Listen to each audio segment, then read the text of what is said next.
The PCG continued to monitor the oil sheen and oil slick coming from the sunken motor tanker in Limay, Bataan since yesterday. Well, kaninang umaga, nakatanggap tayo ng report na similar kahapon na oil sheen and oil slick pa lang yung nakikita doon sa area.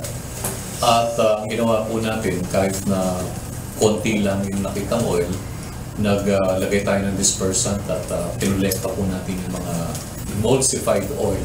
According to the PCG, the oil leakage is still from the vessel's operational use. However, as time progresses, the situation becomes more urgent due to the risk of potential oil cargo leak. Ang ibig sabihin lang nun, wala pang tumatagas from the tank itself.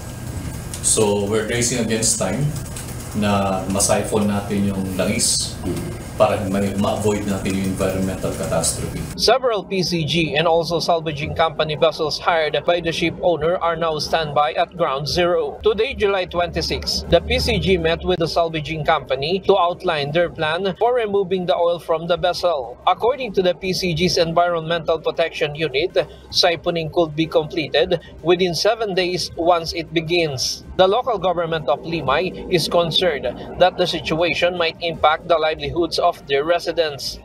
70% of our livelihood is sa yamang dagat po, kaya malaki po yung panggamba namin at siyempre po hindi lang po sa amin, pati na po yung mga karating na bayan na pwedeng maapektuhan po nito at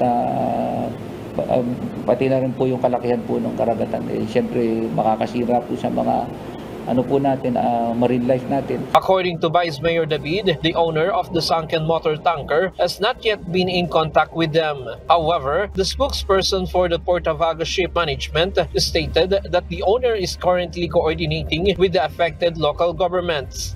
Ginagawa naman po namin ang lahat para po matulungan ang mga kailangan tulungan po.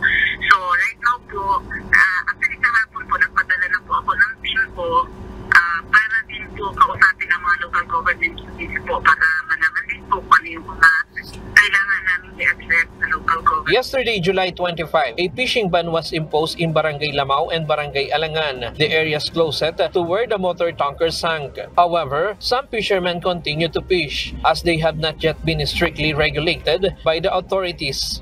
Kung nagbawal naman po sila, dapat nanghuli sila. Dahil naman po ng isda, maaga pa. Hindi ko alam na bawal eh.